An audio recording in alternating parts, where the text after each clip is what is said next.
Long ago, when the world was bright and full of stories, an evil wizard gained the power to touch the face of God. Narrativa, goddess of stories and weaver of our world, banished him to the void, but not before he stole a piece of her divine essence. With this newfound power, the wizard lay a dread curse upon all the world, the Glyph Purge, which struck from the minds of all mortals the knowledge of how to read and write.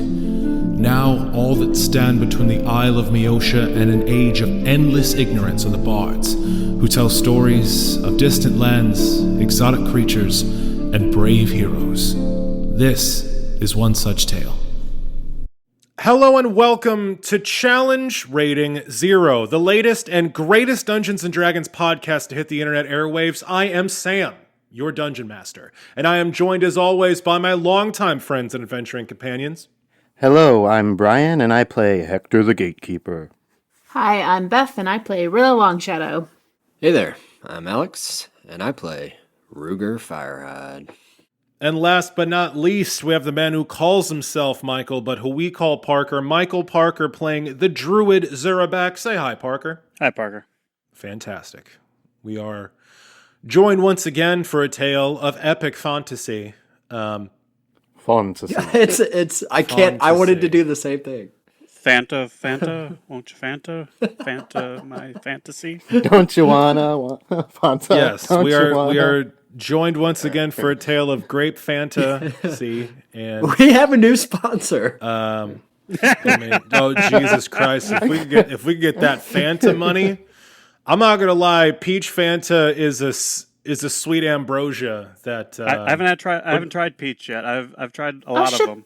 Fanta isn't gone. I thought Fanta died in the 2000s. No, it still exists. Beth, you got to get yourself to one of these Coke super soda machines. I don't drink soda.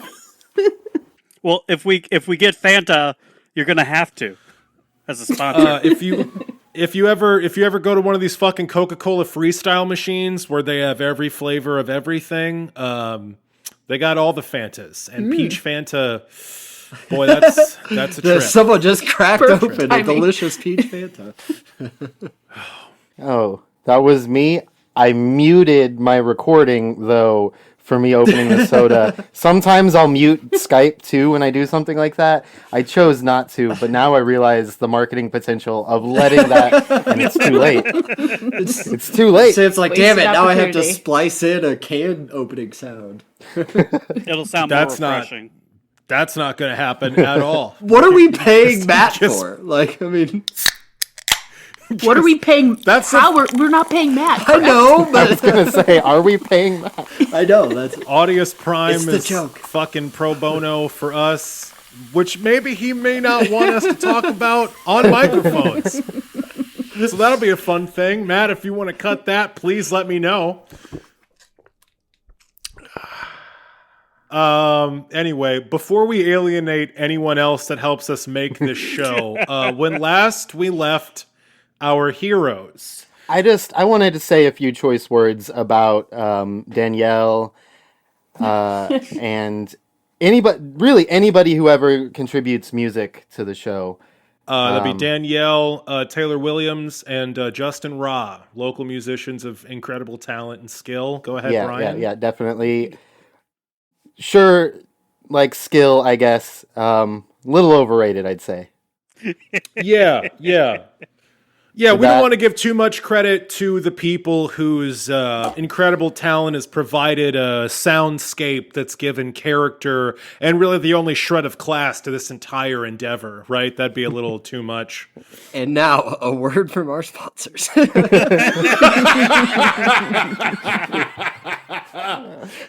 Oh, Christ in heaven.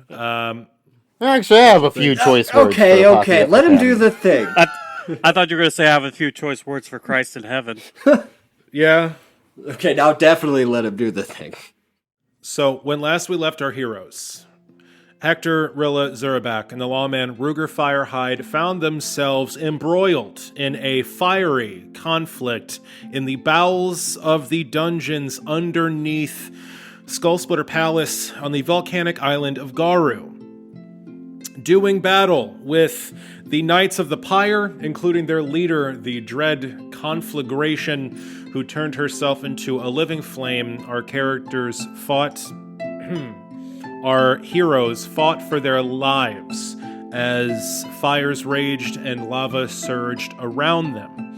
As they did battle with the evil Knights of the Pyre, the Queen of the Ashen Islands, Letitia Skullsplitter, her very self, endeavored to drop the gates that allowed the lava to flow through this subterranean chamber, allowing for a release of the pressures inside the volcano. With Rilla's help, all 3 gates were dropped, building up horrendous pressure until the volcano itself finally erupted around them.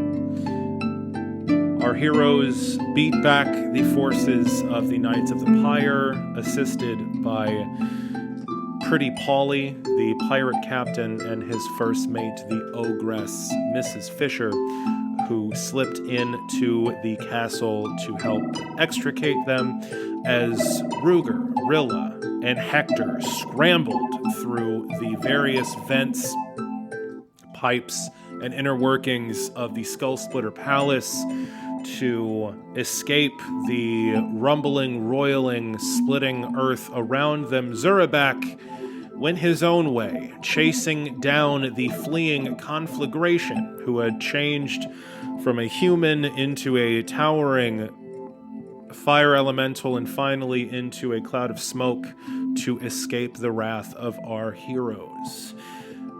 We join our adventurers now as Rilla, Ruger, and Hector stand next to Pretty Polly and Mrs. Fisher in the now rubble-strewn, lava-soaked courtyard out front of the Skull Splitter Palace, where pandemonium ensues. You all see Knights of the Pyre scurrying to and fro, scrambling over each other to escape the wrath of the volcano as Garu begins to tear itself apart. The void spike that used to dominate this courtyard has been swallowed up by an enormous chasm that opened up in the courtyard underneath it, and a wave of lava which burned it to the ground. And in the aftermath of that void spike being destroyed, you see that the massive animals that were enslaved by it have gained their faculties. Many of these large beasts that the Knights of the Pyre were using as mounts, many of which they're using as escape vehicles, are, even as you watch across this lava and rubble-strewn courtyard, are regaining their wits and bucking these Pyre Knights off of their backs, shredding their saddles, and turning their wrath against the very knights that had only moments ago enslaved them. Polly, the diminutive goblin, his large floppy ears pinned down under a tricorn hat, looks at you all with his good eye and twists his hook hand between 2 of the fingers of his other hand and says, "Yarg, this be quite the mess. I'm glad I got you out of the castle proper, but I'm not exactly sure how we're gonna get off the island. There's quite a bit of lava everywhere." What do you guys do? I'd probably How did you get here? break down in tears. Ruger has a nervous breakdown as the ground underneath your feet shakes and bucks and giant chasms split open all around you. Really, you asked Polly how we got here, and Polly said, "Well, me and Mrs. Fisher just sort of walked across the island to the wall here, and I caused a distraction with me illusion magic, and then we sort of broke in. I didn't really have a contingency for if we blew up the entire volcano. I suppose we should be moving. I just don't know the best way forward. I would say around the lava. How close are we to water? You are butted up against the volcano that is the center of this island. You remember it took you like an hour to walk here from the beach, and that was like the closest point. So you're like an hour's march from the sea. What kind of giant animals are there? That's an excellent question. You see a gigantic ape that has thrown off its rider and is currently smacking the knight of the pyre against the obsidian of the courtyard with wild thrashings.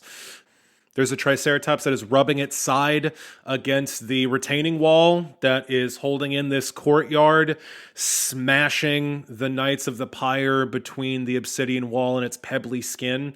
Closest to you and most concerning, you see towering above all of these creatures that enormous Tyrannosaurus Rex, poised on two powerful clawed feet, its enormous head a mass of teeth as it roars to the heavens. It is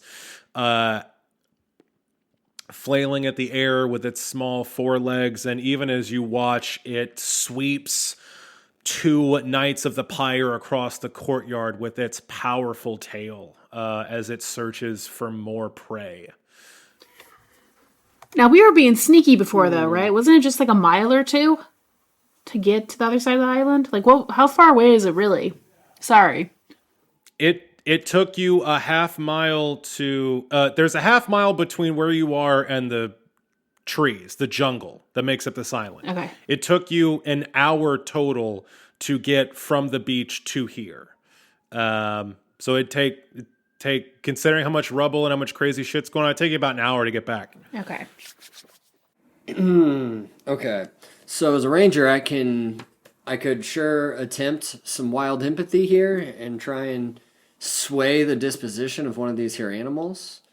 The thing is, are we as a group all trying to jump on this T-Rex and ride off on a T-Rex? Am I crazy here? What are our thoughts? I mean, I was thinking the Triceratops more That's the better option. as a rideable animal. Okay. But yes, that's kind of where I was at too. Was like maybe I can We're all run outdoorsy. 70 feet around because I have Expeditious Retreat on. Yeah, I cannot. Nor do I have my horse. I get that, but if we're talking about fitting people on a dinosaur, I might just be able to run alongside y'all. I'm very much thinking that I want to make a Triceratops my new best friend. So, shaking off his nerves, I think Ruger Fireheart is going to go ahead and attempt to approach that Triceratops and roll a wild empathy check against it. Okay, so you pick your way across the courtyard, trying to avoid jets of lava funneling into the air and the spider webbing cracks that suddenly widen into massive gulfs. I'm going to need you to roll me It's a wild empathy check, which according to the books is handled just like a... Hold on, bud. Oh, sorry. My apologies. You have to get there. Hold on, you bud. gotta get there first. Damn You it. got to get there. Okay. So I'm going to need you to roll me a balance check to get across this courtyard, to keep your feet as the ground shakes beneath you. Okay. So that is 16. Okay, that's pretty good. So you carefully make your way through the rubble-strewn courtyard, picking your way carefully between giant boulders falling from the sky and gobs of molten lava. As you get right in front of this Triceratops, a sudden geyser of magma jets up right at your feet. Roll me a reflex saving throw real quick as you try to throw yourself to the side of this thing. Well, rolled a 7 on the dice, but I have a +9 modifier to my reflex for a total of 16. Okay, that'll get you half damage. You're going to take 3 points of fiery lava damage. Well, now, But I believe you have Yeah. a spell for that, yes? I have resist energy, which, as it turns out, though I was bitching about it beforehand, I think is also 20. So this thing So a jet of lava flares up, splashes against your skin. You quickly throw this gob of molten stone to the side and are unharmed by it thanks to your ranger magic. You now stand before this Triceratops. It has a large saddle on its back, and it is finishing up smushing the Pyre Knights that were astride it just a moment ago. Oh, great. So it's smushing its previous riders? That's what you're telling me? Oh yeah, they have been crushed out of the saddle and are now just smushed beneath its enormous feet. All right. So just absolutely brimming with confidence and in no way shook by the fact that he almost took fire damage, Ruger's going to square off against that Triceratops and say, "Whoa now. Whoa, buddy." And I assume that'll be enough to make him my best friend. So Roll me a wild empathy I'm now check. going to roll that. So, well, you're not going to believe it, but I rolled an 8 on the dice, and my modifier is 8. So for the third time in a row, that's a 16. Well, that sure is a number. That sure is a number. So then, let's see. You got a I 16? got a 16. Yes. Yeah, okay. Yeah. Like I said, best friend. Yeah. Congratulations. With that wild empathy check, you have taken this creature from indifferent to you. Oh my goodness, wait a minute. You're still dressed like a Knight of the Pyre. Am I, though? Yep. Because I thought we relatively discussed last time that Ruger, like, within an instant was, like, suddenly swapped into his duster coat. You know what I'm talking about. Look it up. Oh, we say all kinds of things on this podcast. Okay. I, say for one, in all my head kinds of kidded, things. definitely, but, you know, if you're gonna... I'm just kidding. No, you take this creature from indifferent to friendly with your wild empathy check. You calm it down, yeah, this creature does not offer any resistance. As you Now, is it already approach it. saddled up to ride? Oh yeah, it has a saddle on its back already. To comfortably fit how many? It looks like it's designed for 2, but you might be able to double, maybe triple up on that shit. Okay, quick port of order. So there's currently Hector, Rilla, Ruger. Yes. Then we have Mrs. Fisher and Pretty Polly. Where's the sack? Where's the sack with the? If you're asking where Anthony Geist the Stricken Yes. is, the Stricken is in Rilla's possession. Yeah, I'm like holding him. And honestly, I can probably just cast Spider Climb again if needed and just latch onto the side of this dude, right? Like, I don't necessarily need the saddle. I don't know how long does this spell last. Rilla, to be quite honest, you are way faster than this fucking Triceratops. Anyway, let's do one thing at a fucking time. Do you climb on the back of this Triceratops? Ruger. I mean, up until the moment you said that she's way faster than this Triceratops, my answer would have been yes. But still, it's yes, because it's my best friend now.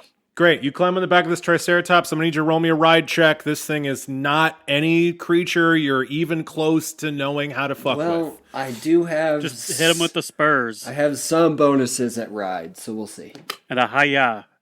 12 on the dice and a modifier of 6, so 18. Oh, disappointing. That's very good. So yeah, you, amidst all this chaos, amidst this island shaking itself to death, this volcano just vomiting gouts of molten rock, you rush over to this Triceratops. You look it in its eyes and calm it down, and then you leap into the saddle and put your spurs to it, and you nudge this thing like Cole, your noble steed, over to where your companions are hunkered down next to the palace.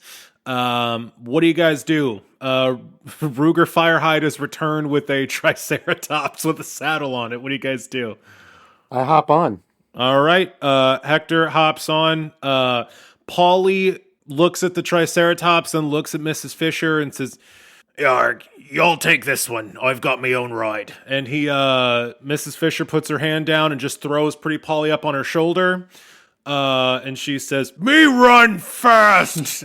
And she turns her. and She uses her crazy anchor chain as a grappling hook, and as you watch, she just climbs up over the wall, holding in this courtyard, and they just fucking book it. I scream, me too, me too. I throw Not Sebastian on my shoulders, and I just run straight up the wall after her, and I'm just following.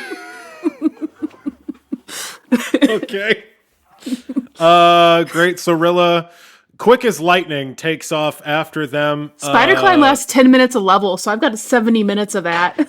And Expeditious Retreat is a first level spell. As you put the stricken on your shoulders, piggyback style, he goes, This is weird, but okay. I guess we're doing this. Oh God. Hector sits backwards on the Triceratops with his hammer out, and I'm just like watching out for debris and like lava and shit coming from behind. Yeah. All right, Ruger, are you taking this thing out the gates? I sure am, and I'm not gonna lie. If the opportunity for me to bulldoze a Knight of the Pyre came across my path, Ruger would take it. I gotta be honest with you. Oh, absolutely. You haul on the reins, and your noble steed, this massive Triceratops, thunders forward across the quickly crumbling courtyard amidst geysers of lava and falling rock, and a pair of Pyre Knights cross lances in front of the main gate as you make your way through. And this Triceratops effortlessly smashes one underneath its massive feet and throws the other one wide with its enormous horns as you and Hector thunder across the courtyard and out the gate. And so, yeah, your party makes a very strange sight as you start surging your way across the island of Garu away from the volcano. Mrs. Fisher, with Pretty Polly on her shoulder, pumping her immensely muscled ogre legs as she makes her way across the island. Rilla running like the fucking Flash, just zooming with an after image like streaking behind her as the stricken rides piggyback on her shoulders, and Ruger and Hector on the back of a Triceratops thundering across the obsidian island towards the tree line. Am I faster than Mrs. Fisher? Oh, you're the fastest thing in your whole party. I run up and down trees, so I stay behind her. Great. Excellent. Cut to Zurabak.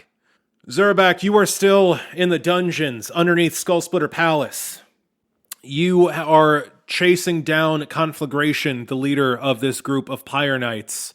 She turned into smoke at the end of your battle and surged down these hallways. You tried to pin her down with a wind wall spell, but just as you conjured it, she poured upward, her smoky form threading through a crack in the ceiling, leaving you behind. But before you stand two Pyre Knights, swords drawn and wreathed in flame. What do you do? Murder them? Great. We rolled initiative last time. You can go ahead and go. Oh, good, because I didn't remember what my initiative was. Did I roll it for Snake too? It's you and then Snake and then them. Okay. Well, I'm gonna jab the closest one with my spear. Fantastic. And last time before we left, you had used aspect of... Yeah, I got the strength and con. How close are they to me? Yes. They're like 30 feet away from you right now. Okay. So I only get the one attack. So you move forward down this hallway. The ruined remnants of cell doors made of stone are crumbling around you as they are wrenched in their settings, and the ceiling is full of spiderweb cracks that are widening even as you move forward. What'd you get on your attack roll? Well, I crit, and then I rolled an 18 plus 15 to confirm. 33? That is absolutely going to confirm that critical. So with your muscles enhanced by the powers of the wild, with you channeling this unbridled savage strength, you lash out with your spear and get a crit. 54 spear. Yeah, you completely murder that guy. You walk forward and almost casually, with a strength otherworldly, you drive your spear forward. This guy puts up his shield, and your spear goes through his shield and through his breastplate, like pinning his arm as you just run him completely through. You rip your spear free, and his companion looks at you in horror, completely terrified. That makes it Snake's turn. Snake's gonna try to bite him, because that's what he does. Roll an attack roll for Snake. He rolled a 16 plus 6. That is a hit. Roll damage. D6 plus 4, and poison is 15, I think it was. Hold on. He does not get the saving throw for the poison damage. Sorry, 14. Still doesn't get it. 6 points of damage and 3 points of con. Sweet. Your snake lashes forward and sinks its fangs into this Pyre Knight, who withers as the poison pumps into his bloodstream. He tries to stand strong, and on his turn, he looks at you and says, You unburned. The eternal flame is stronger than the fleeting might of your muscles. You unburned will face the wrath of the eternal flame. Maybe not here, but one day. And this Pyre Knight is going to tactically retreat. With a sword up to ward against your blows, he is going to pivot on his heel and book it down the hall farther away from you into the dungeons, leading upwards towards the main levels of the palace. What do you do? Shout after him, "No, I won't! Coward!" He doesn't seem to slow or stop. You are standing in these dungeons. The way out and up lies before you. What do you do? He just makes a lot of at Snake. I guess we're going up. What do you think, Snake? Snake hisses approvingly, flicks the air with his tongue, and just as he does that, an enormous slab of obsidian dislodges itself from the ceiling, crashing down on both of you. Roll me a reflex saving throw. Ooh, thankfully I rolled good, because my dexterity is not so good. 4 minus, what was the minus 2? Yes, it would be 18 plus 2, 20. All right. You are only going to take half damage from this falling rock, which crashes down, nearly filling up this tunnel. You want underneath. Snake to roll 1, 2? Yes. I just had it. Where'd it fucking go? There it is. Fuck you, Snake. He rolled a natural 20. Okay, you're both going to take half damage, so you both take 7 points of damage from this falling rock as it smashes down on you, and you both start making your way up. You find no more resistance in the form of Pyre Knights as you thread your way up through these tunnels, traversing the dungeon level and going up a surprisingly cramped staircase, being blocked by much rubble as you make your way up to the main floors of the palace proper. As soon as it gets any sort of difficult, I just cast Freedom of Movement on myself. Fantastic. Yeah. Pulling on the power of your druidic magic, you make and I guess Snake gets it too. Yes, you make it so you and your snake can move freely through any force that might bind you or slow your passage, and so you are quickly able to squeeze through even the smallest spaces, pulling your way free and onto the main floor of Skull Splitter Palace. You see that the halls of this once great fortress are empty. The serving staff, all of the cultists no longer seem to be inside, and down the hallway on your left-hand side is just a column of lava surging forward. burning everything in its path as it heads in your direction. You can remember that the exit of the palace lies in the opposite way. Do you head there? Yeah. Also cast Cure Moderate Wounds on myself. Gotcha. So you start hustling your way towards the main door, channeling your druidic powers to close some of the wounds you've taken in the fight. And as you heal up, you get to the large double doors that lead out into the courtyard. They are blasted off their hinges. An enormous chasm yawns open some 30 feet wide between the doors that lead into this palace and the courtyard beyond. There is this gigantic, seemingly bottomless chasm with lava roiling, throwing a red glare up on the walls of the pit before you. It is 30 feet wide. It is some 100 feet long, completely traversing the length of the gates that you're, or the doorway that you're standing at. What do you do? Huh. Neat. And you know what? I'll use my last 4th level and cast Airwalk. Ooh, fun! Once again. Yeah, my 4th level spells are Freedom of Movement and Airwalk. An excellent selection. You channel your druidic magics. I love the utility spells coming out here at the end of all things. You cast Airwalk and effortlessly you step up onto the air. Your feet find firm hold in the air before you, and you easily, like yawning into your hand, walk across this enormous chasm. And it's a fine time for it, too. Just as you leave the front doors of Skull Splitter Palace and make your way airborne above the ruined courtyard, Snake also the comes. palace... Of course, your snake slithering up into the air beside you, of course.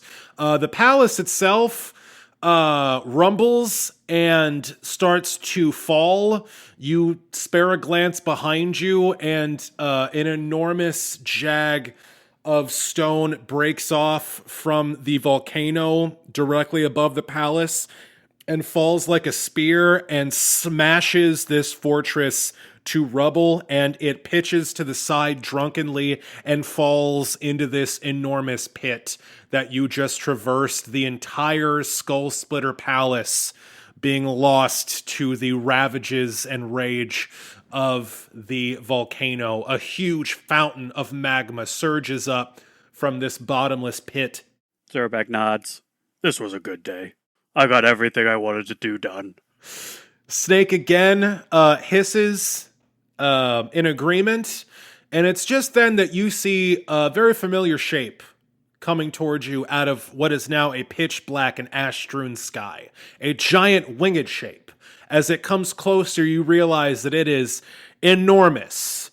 A gigantic bird of prey, bigger than a house, with red and black streaked wings, its wickedly curved beak parted in a ear-shaking shriek as it dives directly down at you where you hover over the ruins of Skull Splitter Palace. The rock, the enormous bird that you first saw upon entering the Ashen Islands, is diving down at you with the speed of a freight train. And at the very last second, it snaps its powerful wings, throwing a gale force wind against you, and hovers in air before you. And you see Queen Letitia Skullsplitter with what you could only describe as a shit-eating grin, sitting astride this powerful beast. She looks at you with an eyebrow cocked and says, "You survived. I guess you're not as weak as I thought. You want to ride?" Zerback shrugs and gets on. Beautiful. And off you go, wheeling over the island. Back to Ruger, Rilla, and Hector. You all have been charging your way across this island. The farther you get from the volcano, obviously, the less chaotic it is. The ground still shakes, and you still have to avoid the occasional far-flung wad of molten stone that crashes through the trees. There is a curtain of flame racing through the jungle, and ash falls in horrific blizzard surges all around you, but you are out of the worst of it as you make your way across this island.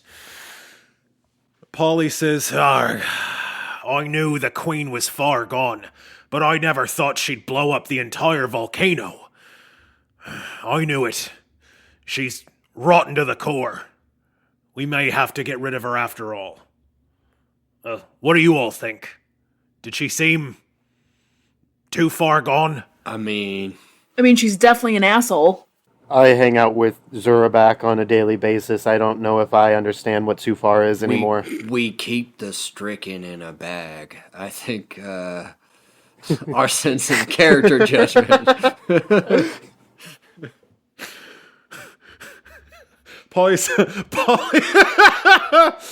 puts a finger to his lips and says, Yarg, you know what? That's a fair point. I may not be asking the right people here. Well, can you tell me what all went down there? Do you guys give him the breakdown? Yes. Inform him what happened with the conflagration Yeah, stuff? earnestly tell He him looks the story. puzzled at this. Actually, I defer to Hector to tell the tale. Lovely. I give it a dramatic flourish. Yeah, you do. Roll me a perform check, you fucking bard. 20. Ha! Damn. Yeah, you sure do. You tell cry quite a the tale. Yeah, Polly's eyes are as wide as dinner plates, and Mrs. Fisher says, "Good story." As you guys make your way through the trees, Polly says, "Yeah, well, that all does seem to add up. It's strange. I knew that I never would have thought the Knights of the Pyre would have turned against the Queen that quick, but I suppose it makes sense. And if Queen Letitia was led astray by this Lord Deceiver, if she was worshipping the wrong folk, maybe there's room to keep her on the throne. I can't be sure." Yeah, she was trying to worship the stricken, and it turned out that it was the wrong stricken. So, your mileage may vary there, but... Well, don't you all worship the stricken? You keep them in a bag, right? Absolutely not, I say, as he sits on my shoulders. The devil literally sitting on her shoulders. It's great. I worship Narrativa. I happen to be trapped with this asshole on the mortal world at the moment. Thanks. Right. Okay. But I was confused because you carry him around with him and you do what he tells you to and you sort of work for him a little bit, right? Or do I not understand that properly? We force him to give us necessary information to help us, protect the world. Is he manipulating us? Yes. Do we keep him in prison most of the time? Also, yes. So kind of a love-hate relationship then. I see. Gotcha. All right.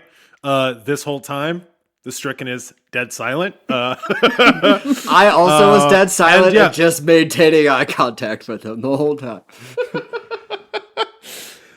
So after about an hour of surging across the landscape here, you all make your way to the beach, the same beach that you alighted upon when you first approached Garu earlier today.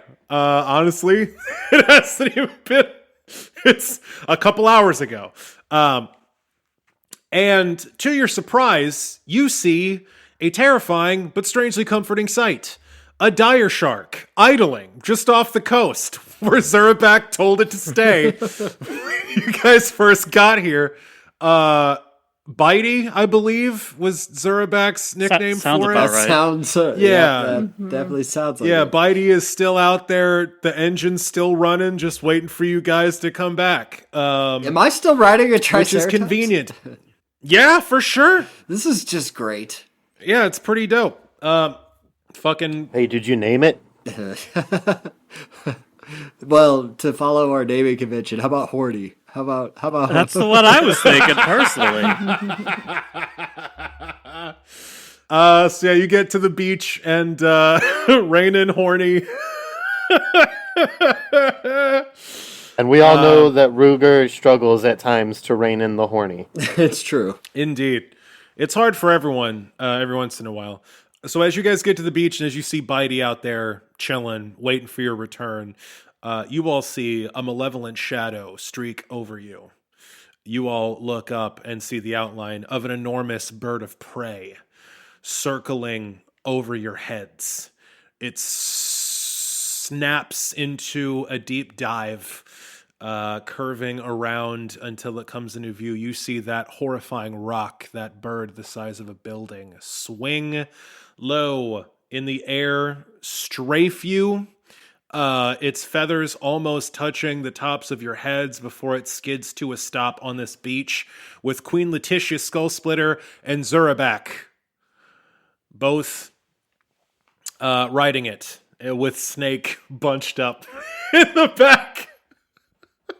I Sort of being used as a seatbelt. I shake my head and start rolling up a cigarette, while sitting on the back of a Triceratops. Sure. For the visual, we need to all see that I'm riding a dinosaur. You right could have gotten closer. now.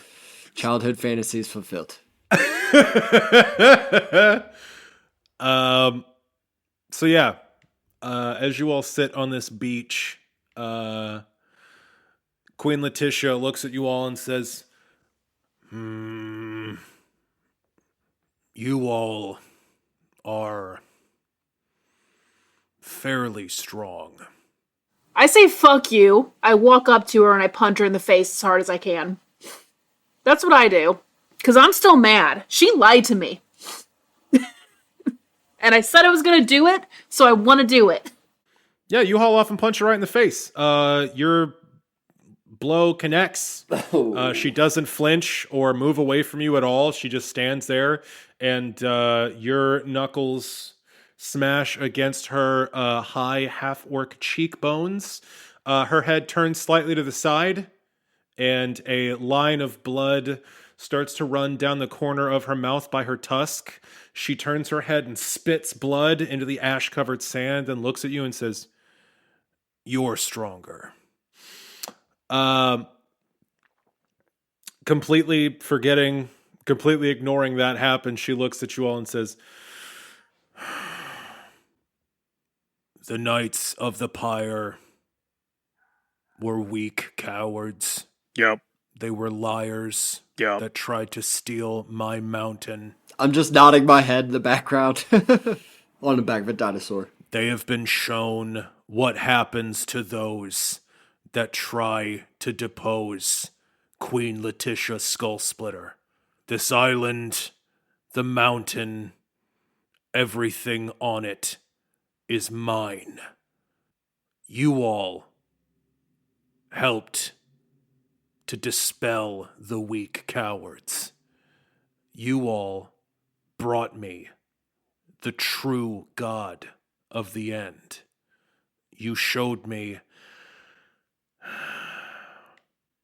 I walked a false path in worshiping the stricken.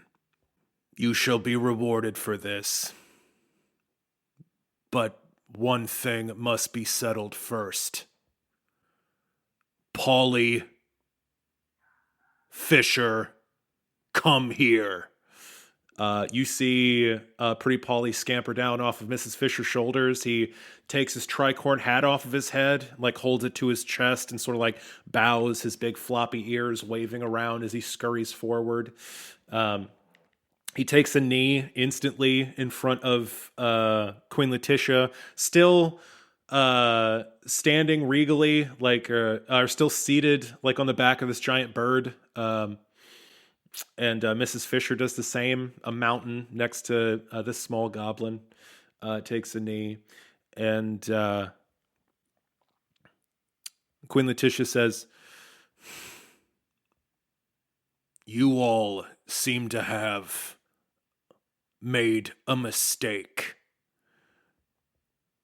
You don't see clearly.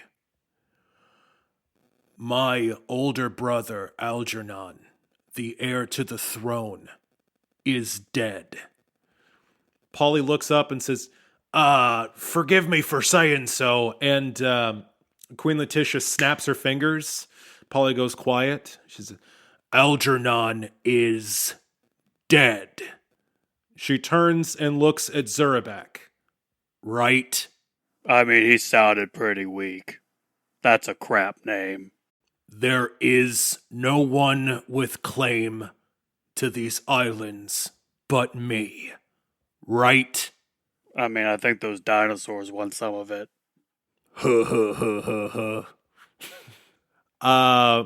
Polly and Fisher both look at each other, and Polly looks confused as shit.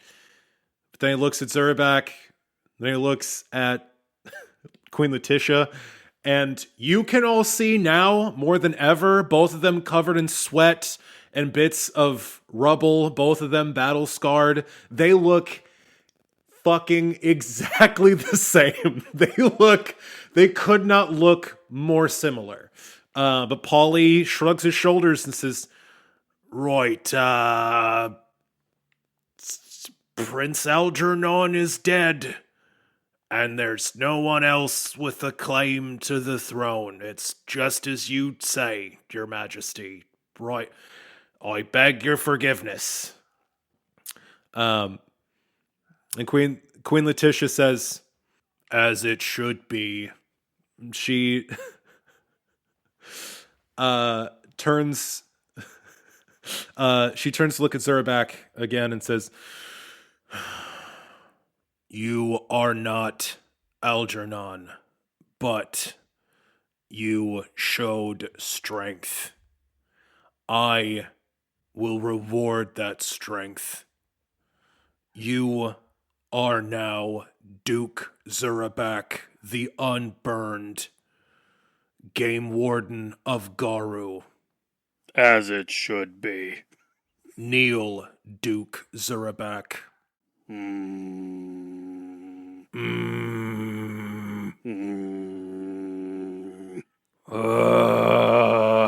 The volcano's still about to explode. The volcano is exploding, but it's an hour's walk behind you. You guys are out of the danger zone. Arm wrestle you for it. Kneel or get out.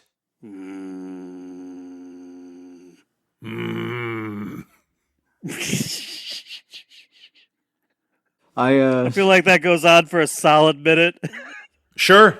I smoked that entire cigarette that I rolled while they Absolutely. grunt back and forth at each other. Do you kneel? Fine. You take a knee, and Queen Letitia Skullsplitter, Queen of the Ashen Islands, takes a length of bone from one of the many clattering along her skirts, and she takes its sharp point and scratches you once on each cheek, drawing lines of blood down each side of your face. And she says, "By blood and bone, you serve the Ashen Isles. You will be rewarded with a small keep on the Isle of Niho, south of here. You will be given courtiers to watch over your keep, Polly and Fisher. They belong to you now.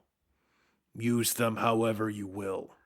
She turns to Polly and says, "Polly, I know you stole from the treasury when you left, He says, "Oh, Your Grace, I don't think that's..." "Shut up. Pay these adventurers out of what you stole from me, and then report to Niho." And then she takes a step forward, and she, the Queen of the Ashen Isles, smooths her skirts and bows herself. And it looks like she's bowing at Rilla.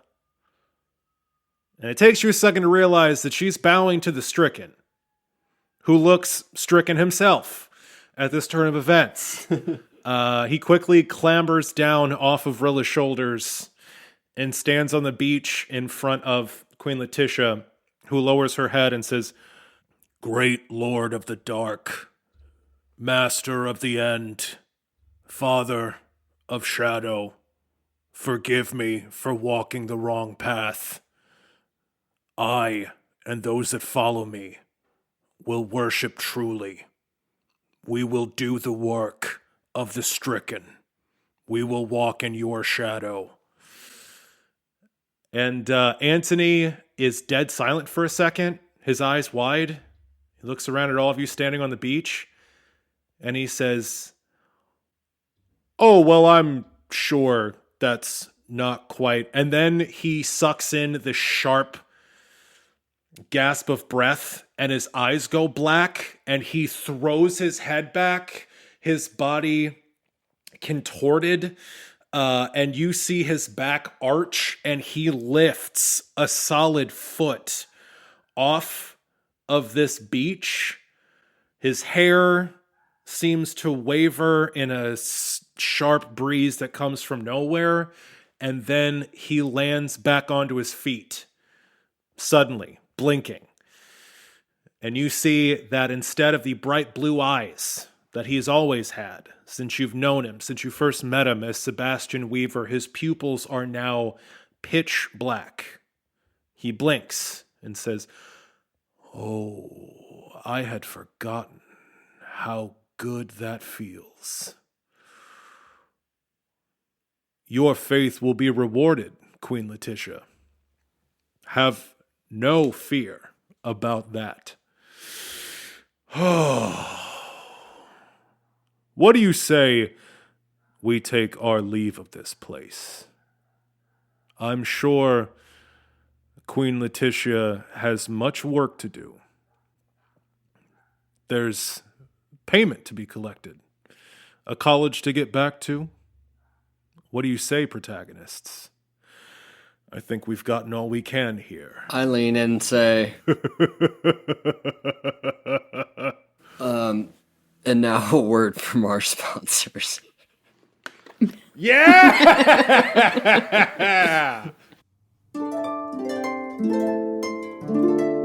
Hey there, listeners. It's Sam, your Dungeon Master, and I have some exciting news. We here at Challenge Rating Zero have our very first sponsor, Apotheosis Comics and Lounge. Find them on South Grand or at their new location on Cherokee Street. Or, for those of you listeners not living in St. Louis, Missouri, find them at shopapotheosis.com. Voted St. Louis's best comic book store twice over by the Riverfront Times, Apotheosis Comics and Lounge should be your one-stop shop for comics, graphic novels, D&D swag, and more. Not only can you find the latest titles from your favorite superheroes, but you can do so with a cold, locally sourced beer from your favorite St. Louis breweries. That's right. Not only can you find comics and cold beers at Apotheosis Comics and Lounge, but you might also come across yours truly, running one of my favorite role-playing games, Dungeons & Dragons. Apotheosis Comics and Lounge, the latest and greatest sponsor of the latest and greatest D&D podcast, Challenge Rating Zero. Check them.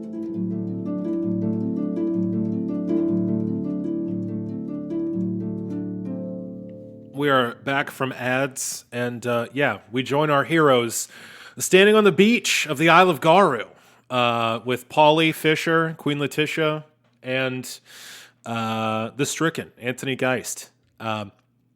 While pretty much once Letitia said the word keep to Zurabak, for the rest of the time, Hector has just been staring solemnly at Rilla.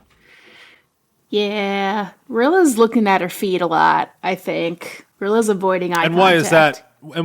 And why is that, Hector? Well, first of all, obviously Hector is not superstitious at all. But, just any reminder of the cards. The dread cards. Which obviously this does seem to fulfill Zurabek's card pretty well. Indeed, Zurabek got the keep, And as prophesied by the cards drawn for you by Inga Hilltopple, which leaves that's 2 cards down. Hector drew the Urali and got a dread curse. Zurabek drew the keep, got himself a little castle and a dukedom even, and that leaves 2 left.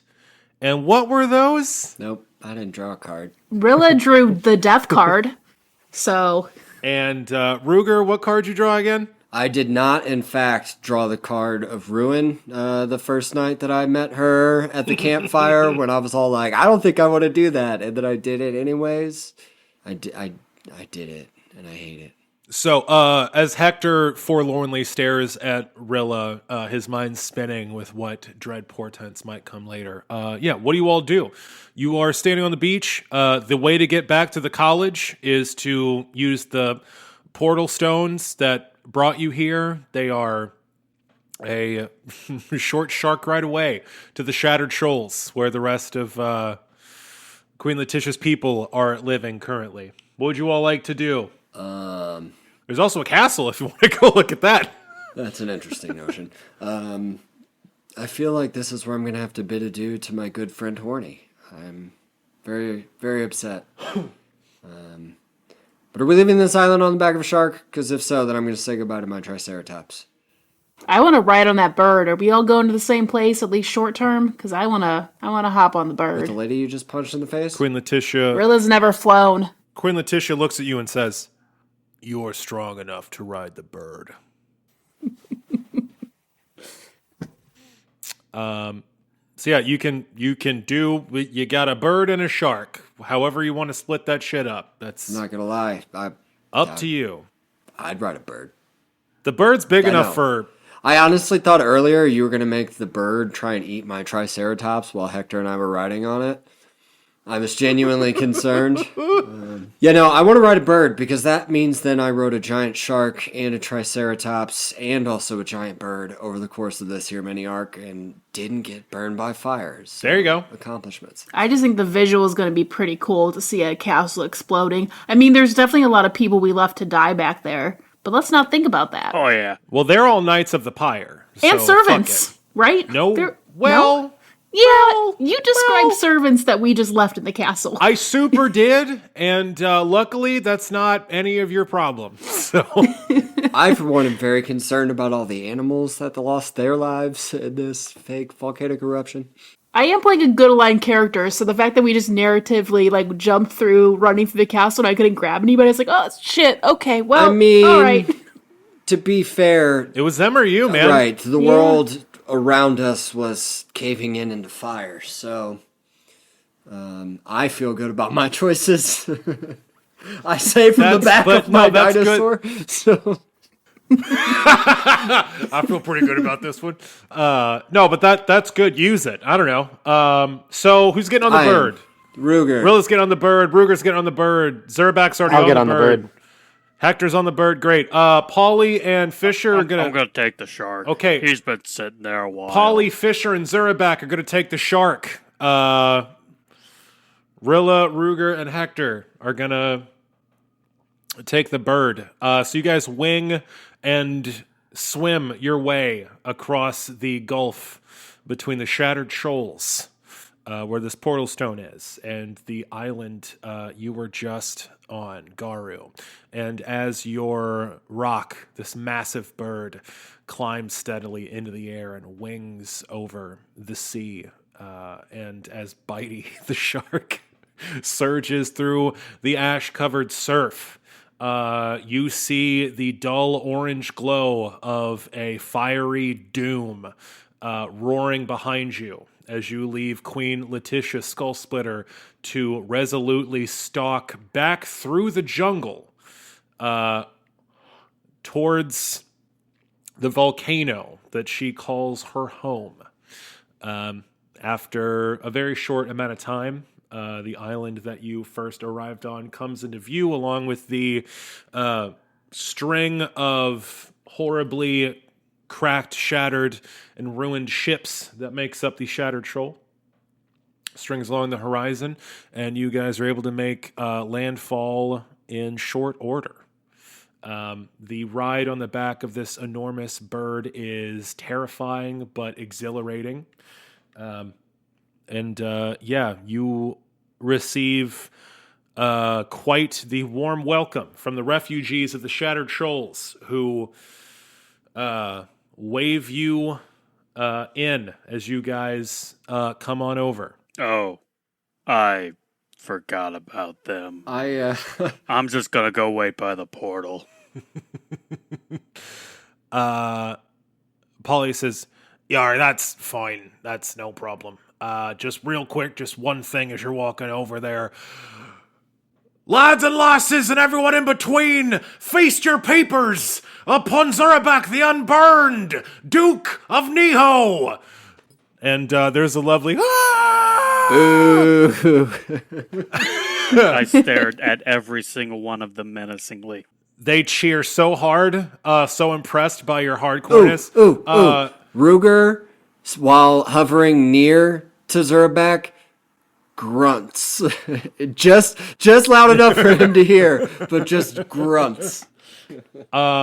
Zurabak, not only do you now own a castle here in the Ashen Isles that you can visit whenever you want, you now, whether you like it or not, have +6 to diplomacy, specifically with the citizens of the Ashen Islands. No matter what you do, you have +6 to diplomacy checks because these people love you. A lovely cheer goes up for Duke Zurabak, the new royalty here in the Ashen Islands. And Polly looks at you all and says, "Well, this has been quite the adventure. You swung into town, you helped kick the ass of the Pyre Knights, and now we can all go home. Our home's currently on fire, but suppose that was the Queen's own hand, so that's fine. Right. Is it though? Is it fine? Life's pretty tough out here in the Ashen Islands. You'd learn to get used to it. If we were gonna fall apart every time a volcano erupted, our people would never have set foot on these islands in the first place. We'll rebuild and who knows, maybe come out stronger from this." Well, if it's any consolation, the Void Spike was destroyed, and it did appear as if the animals were restored to some semblance of consciousness. Well, that is good. Well, see, there you go. With the animals all freed from that void thingy, I think we can get back to normal, having them help us rebuild. Best that the animals weren't allowed to stay in the hands of the Knights of the Pyre, and even better that now we can use them ourselves to help rebuild everything we've lost. Speaking of the Knights of the Pyre, what do you intend to do with those that you find who survived that eruption? Oh, we'll hunt them down in short order. They'll provide no small amount of sport, I promise you that. A nod in satisfaction. Now, I was instructed to provide you all with some rewards. Why don't you join me down in my office? We'll see what we can find to pay you for your good works. And Polly heads down the ladder into the belly of the Shattered Shoals and leads you all to his surprisingly comfortable office made of the smashed and splintered remnants of this fleet of ships sent in ages past. His room is pretty well appointed, considering it's made out of what's basically boat rubble. There's shelves full of interesting little curios and doohickeys, and there's just a massive pile of money in the corner. He looks to you all and says, "All right, well, See what I've got here. For services rendered, I suppose it'd be fitting to give you each, I don't know, let's say 5,000 gold pieces. Should do it proper.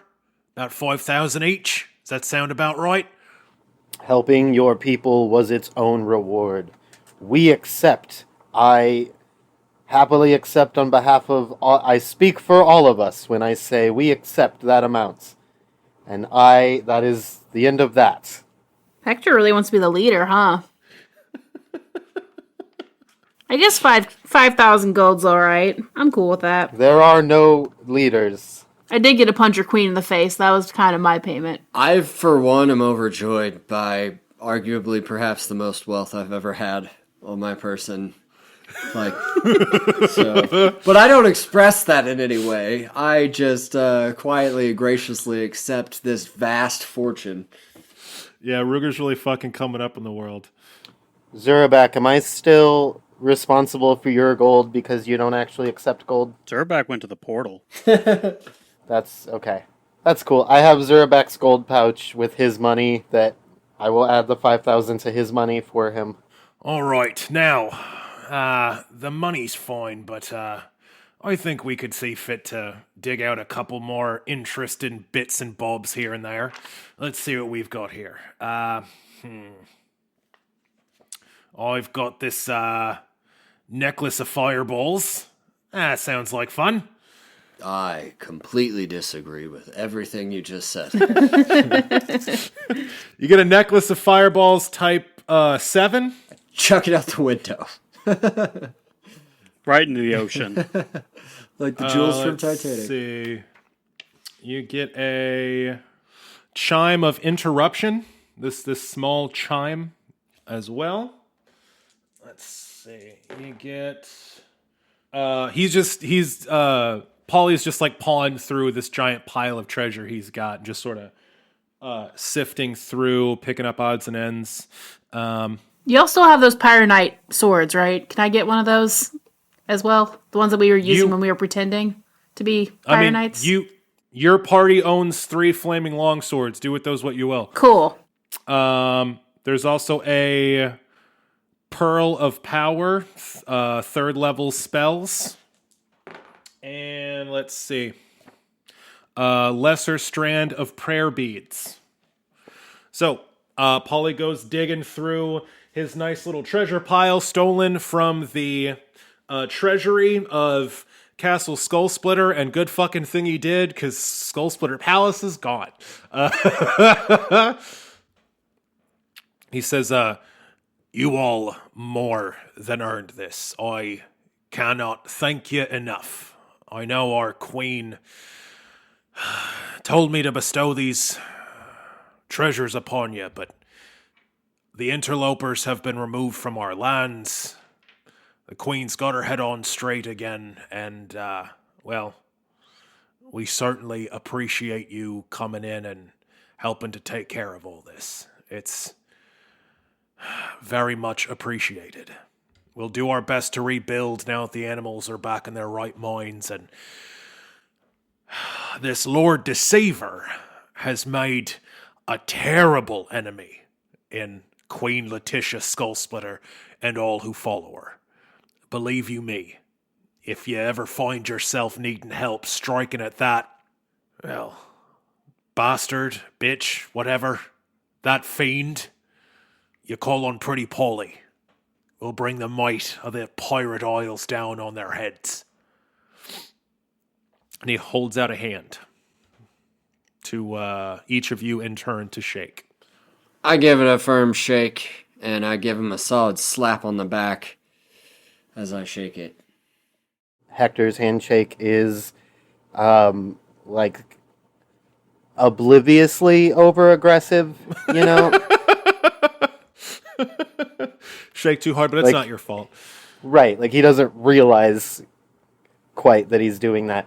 But as he shakes his hand, he says, and you have an ally in us. If you should ever need our help again, do not hesitate. And hold his hand out to you, Rilla. You can hesitate a little bit. You seem like a capable guy. You know, if you really need the help, sure. But, like, we're busy. And I lightly shake his hand. I laugh. He laughs at that. Yeah. Polly laughs at that, and he flicks that big ruby earring hanging from one of his ears, and 6 of him wink at you.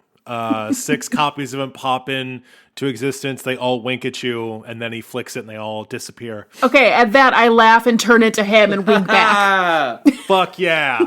Excellent. Cool. And so, yeah, you guys... I also extend a hand to Mrs. Fisher.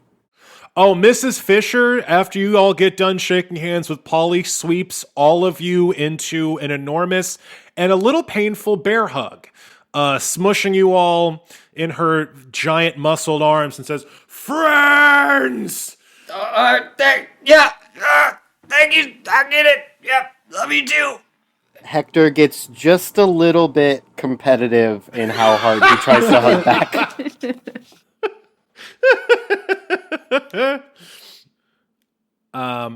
She sets you down after a rib-grindingly long hug.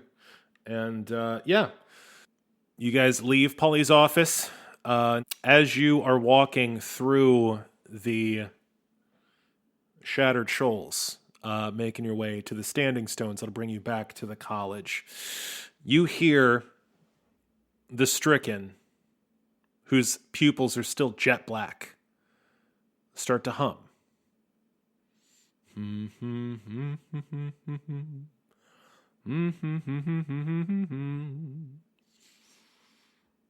You know, this all went better than I could have possibly hoped. Better than I could have written. I look at him. Oh yeah. Better than you could have written. Well, my heroes swept in to a chaotic political situation fraught with terrible dangers, both man-made and natural. And not only did you succeed, but you've gained me some of my followers back. Oh, the strength of Letitia's faith. Are his eyes still black? Yeah. Oh, yeah. Okay. They are steady black. The strength of Queen Letitia's faith, that's enough to keep me going for quite some time. I never realized how much my strength had waned with the Lord Deceiver stealing all of the belief of my flock. It's just nice to have someone believe in me again. Well, don't let it go to your head. We're still trying to undo your fuck up, right? Oh, of course. Of course. Besides, it's just a small scrap, but still, you've got to start somewhere. Anthony, let me ask you a question. Yes, Mr. Firehide. Is it a fuck up?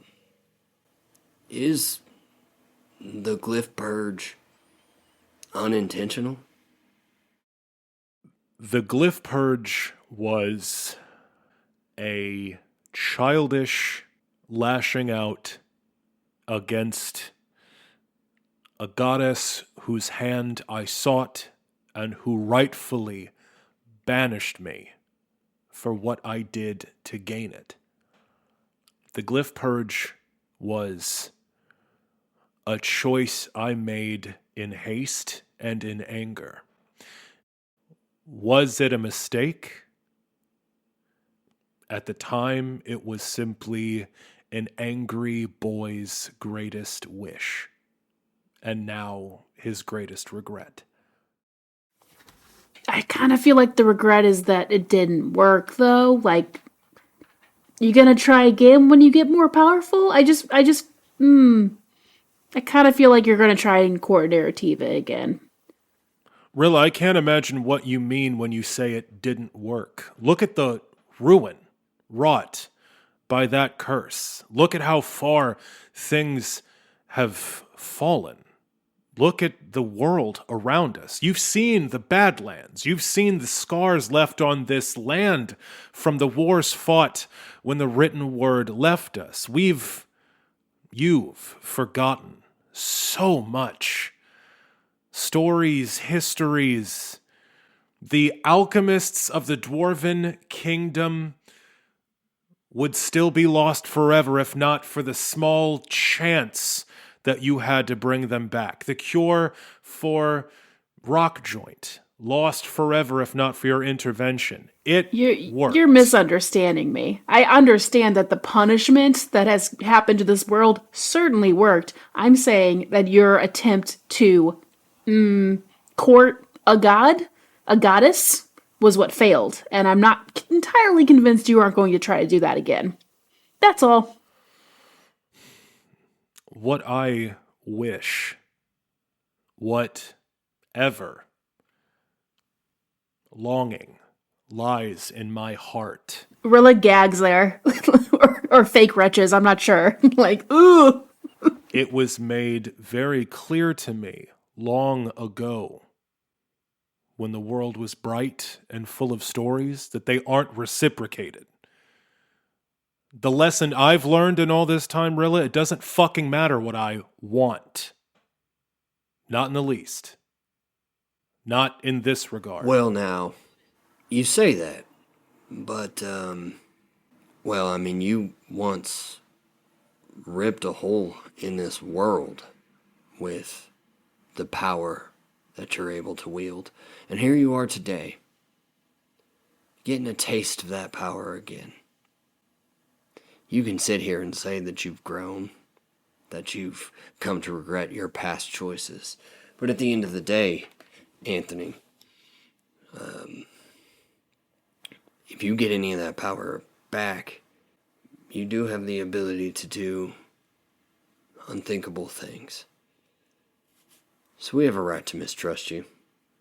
We have a right for our concern.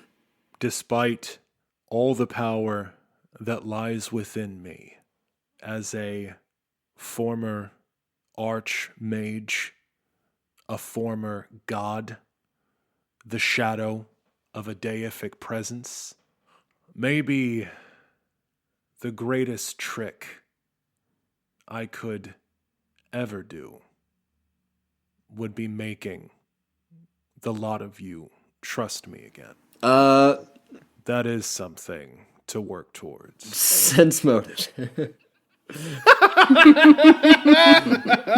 Well, Roll it up. Is he either human or undead? I will give you undead. I'll give you undead, yeah. Well, that's pretty good. That's 21. You're talking to a being that's been alive longer than anyone or anything you've ever seen, and his eyes are jet black, and he used to talk with a different voice. But as far as you can comprehend him, it seems like he's telling the truth. All right, Anthony. I'm willing to consider your words. I'm willing to consider your motivations. And for the time being, I, at least, am willing to let you walk around amongst us and not kept in a burlap sack. Now, I do not speak for this whole here group, but I'm fine with a little more autonomy for you. I don't really like Zerback keeping him in a sack anyway. It's unbecoming, if I'm honest. Well, it's more that I don't want Zerback to feel like he's in charge of the Stricken. That's not a good thing. You know? I mean, he is a duke. Yeah, whatever. He has also, so far, been the only one of all of you that's been willing to hear me out and take me on faith until this lovely olive branch by Ruger. But in any case, I would welcome the ability to walk freely amongst you all and not stuffed in a sack, if that is something you're all comfortable with. No. I turn and look at Hector. You prefer to keep him in a bag? I'd prefer to keep him in a cell buried down in the center of the earth, but that's not an option. Hector, when you say that, Anthony looks at you, and he looks a little... You see just the barest flicker of surprise on his face, and he looks a little hurt, just a little bit. Well, I'm not comfortable with the Zerback situation, and I think it's proven pretty clear that at least for missions tied to, or excursions tied to saving the world, we probably want to bring Anthony along. But, I mean, what's your proposal? What would you like to do? I would like to have this conversation not in the Stricken's presence. That's fair. Fair enough. But we are heading back to Everspring, right? Perhaps one more trip in a bag might be called for. I'm not sure parading the Stricken through the streets is exactly the best idea. Well, we go back to part of the college, right? Like, we went through a portal. He won't be going through the streets. So I think that's fine.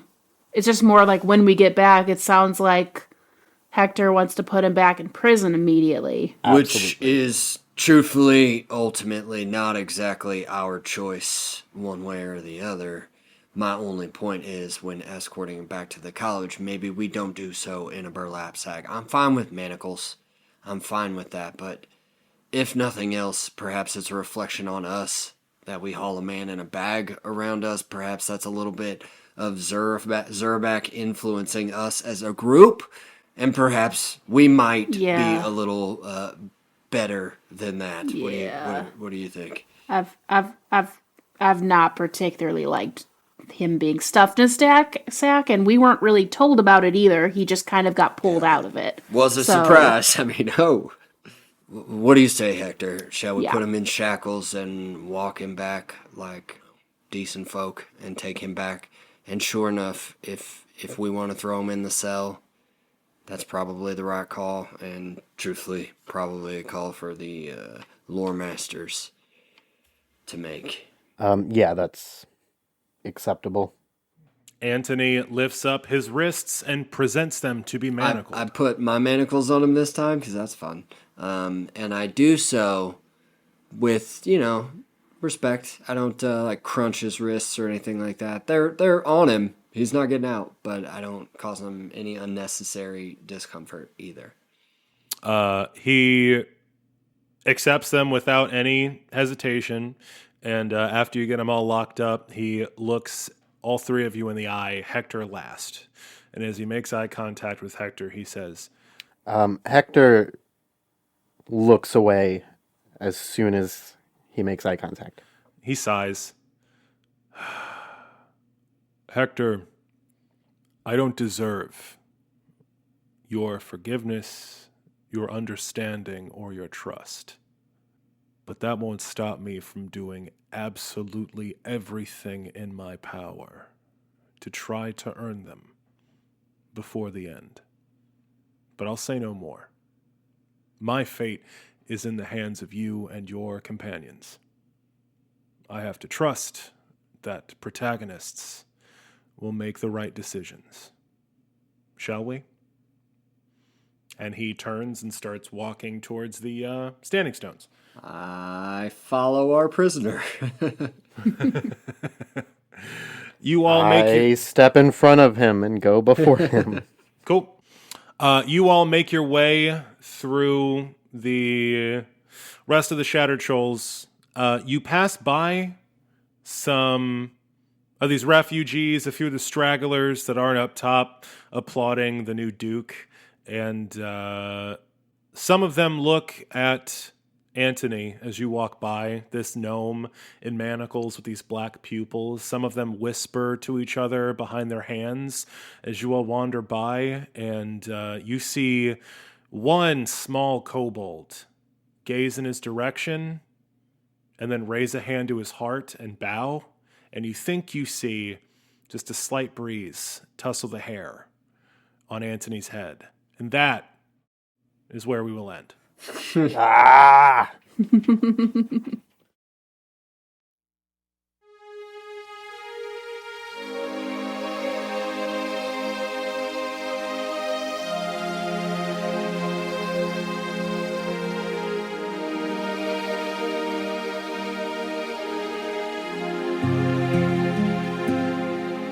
Hello and welcome to As the Dice Turns, the podcast after the podcast, where we take a deep dive into our player characters' characterization, frustrations, their greatest fears, their greatest hopes, and try to get a better understanding of them as people. In this part of the show, we like to ask each of our player characters a question and see if we can't unearth some deeper truths about them. The question for today is one that is a little contentious, which is why I've separated each of our protagonists into their own soundproof booths. That way no one can hear what the other says. This one might get a little real, but we're going to go full steam ahead. The question for today is, what do you hate most about your companions? Obviously, when you have a group of people in life-threatening scenarios, cohesion and teamwork is paramount. But with any group of individuals, personalities will clash, tempers will flare, and there is always something about the people, especially those closest to you, that's just going to rub you the wrong way. So the question for today is, what do you hate most about your companions? Let's go ahead and start with the nicest guy in town, Hector the Gatekeeper, Keeper of the Gates. Hector? Can you hear me okay in there, Hector? How's it going, host? Just fine, Hector. Just fine. Today we're going to get maybe a little darker than you're used to, but it's my job and yours to approach these questions as seriously as possible. So, the question for today, Hector, is, what do you hate most about your companions? Well, this one is pretty easy.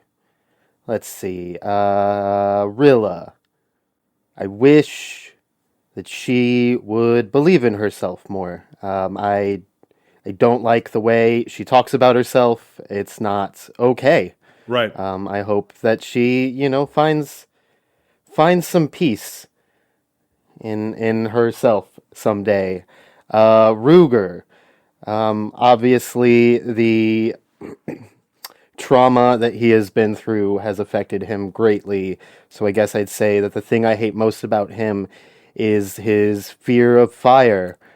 It would just be a lot better if he would be able to get past that. I understand why he can't, but yeah, that's probably the biggest problem I have with him. Right. And Zurabak is a monster and is probably he's a monster.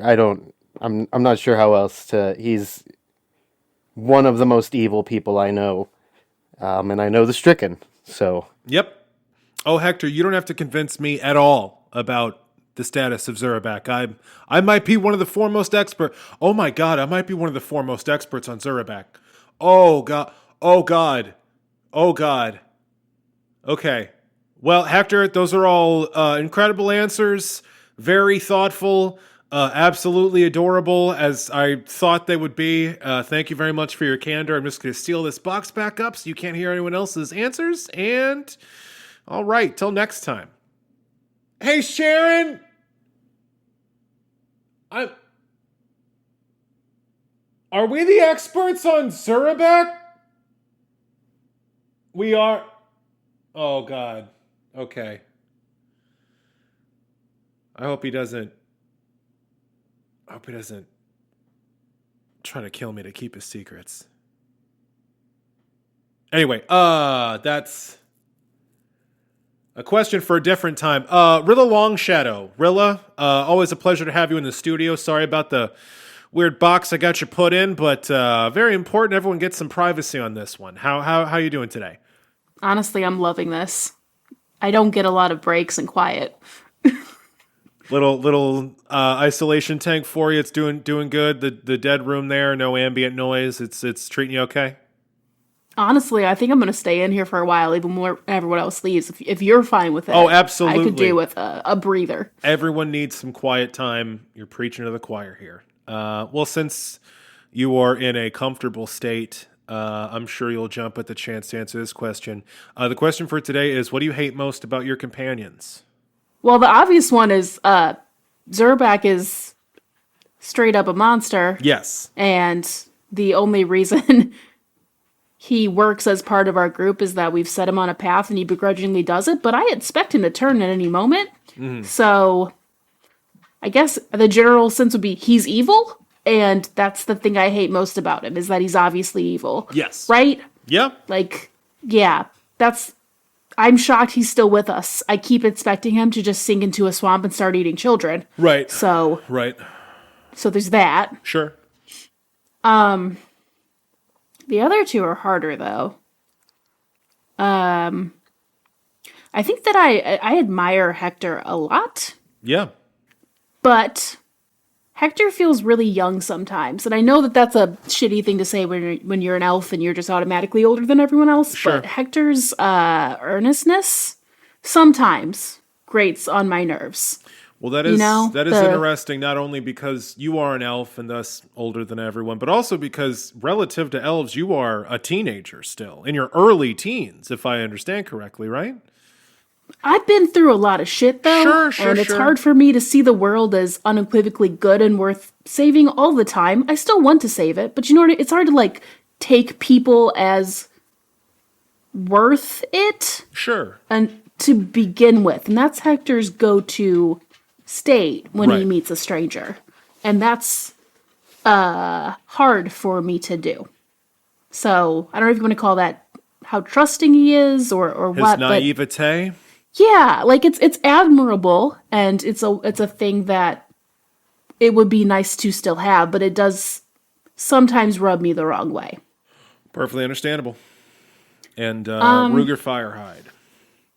Ruger's tough. I still feel like I don't really know him very well. You know, maybe that's the thing I like the least about him is his reservedness. I don't really feel like I know Ruger. So it's hard to have a lot of strong feelings either way. That all makes a lot of sense. Perfectly understandable. Especially the part about Zurbak. I don't think there's anyone in the entire world besides Zurbak who would, well, including Zurbak, that would disagree with that. As the world's foremost expert on At some Zurbak, point, we're going to have to put him down, and it's going to be bad. someone is Right? going to have to, I would assume. But hey, we'll see what happens. Well, Rilla, thank you very much for your candor. I'm going to seal this room back up for you, get some quiet time. Enjoy, and we'll talk to you next time. Thanks. Next up, we've got the lawman, Ruger Firehide. Ruger, how are you, sir? Lovely host, and yourself? I'm just fine. I hope you don't mind the special accommodations we got here for you. Trying to give everyone a little bit of privacy with this very sensitive subject that we've got today. The question for today is, what do you hate most about your companions? Okay. Well, let's see. Let's start with Hector. I'd say, Hector, it's gotta be his holier than thou personality. You know, Hector's the type of guy that when you'd ask him that type of question, right, he'd probably say some shit, like some good qualities about ourselves, so that, you know, he could paint himself in a really shiny and, you know, benevolent light or whatever. But we all know Sure. that in his heart of his hearts, he's a goddamn bard. And, you know, he could just be putting on a show. But my point is Interesting. well, you know, he's just... So you think he's fake? Is that what you're saying? No, I mean, he could be. I don't know. Who trusts bards? The last one wasn't even a guy who... He was a guy, and then he died and was actually another guy, and I don't know. It gets confusing sometimes.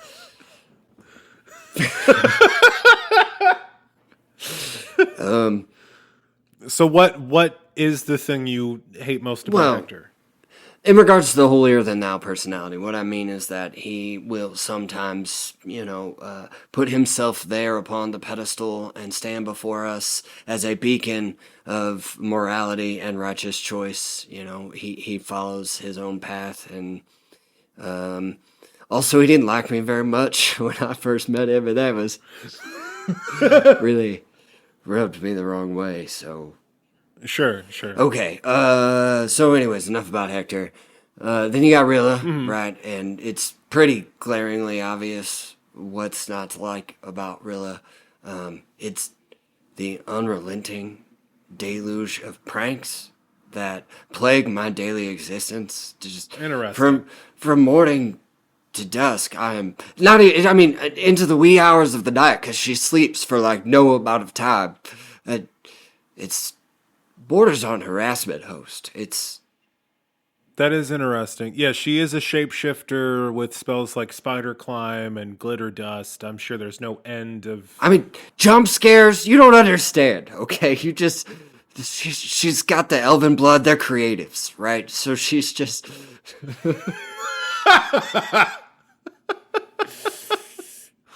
That is interesting. Okay, yeah, I'm sure that's got to rub someone like you the wrong way. I mean, you're a man with a plan, a man on a purpose, a man of discipline. I can understand that. Would Yeah, I'm a lawyer, so... Okay, all right. Okay. Yeah, and then I guess that brings us to old Algernon, who is truthfully in every way a terror. We're all in agreement that he's a horrifying creature out of a nightmare that probably eats people and just would do terrible, horrible things. So I would say the thing I hate most about Zerback is the fact that I often keep Zerback's company and have to refrain from, dispensing justice. Yeah. But then again, I do on occasion hang out with the devil. So Yeah, it's very I guess true. it's all about perspective, right? It's relative in the grand scheme. No, I think you're right, Ruger. I think everyone in this group's perspective has been absolutely ruined by working for and with the devil. I think that's a very good point. But your observations stand. Thank you very much for your candor, Ruger Firehide. Very well thought out, and we appreciate your honesty. Thank you very much. I'm going to put this door back up here, so give you a little privacy. Adios, host. Until next time. And last but not least, we have King of the Shocker Lizards, Champion of the Goats, Emperor of the Rats, Duke of the Isle of Neho, Zurabak the Unburned. How are you, sir? Great. I see you haven't managed to ruin this private booth I've constructed for you yet. I can only assume that there's some deeper, nefarious plot afoot that I'm not aware of yet. Well, you would know, being the foremost expert on Zurabak. See, that's absolute bullshit, Zurabak, because you drilled a hole in the door. Yep. Have you heard everything? I don't know what you're talking about.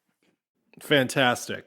Well, Zurabak, the monster, as the foremost expert on you, how about I just take a guess? Since you're gonna break the fucking rules, let me break the rules.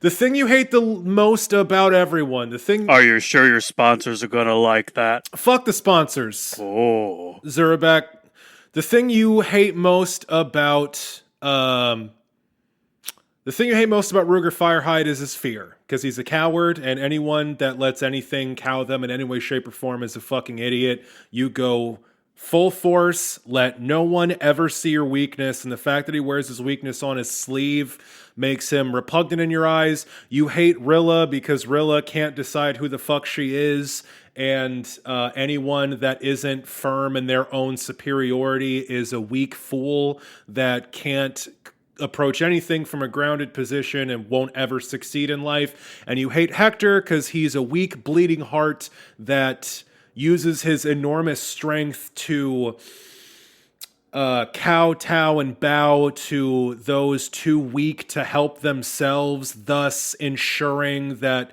the powerless survive to weaken bloodlines going forward. Is that about the long and short of it, Zurabak? Nope. By all means, if I got none of that right, please educate me. What do you hate most about your companions?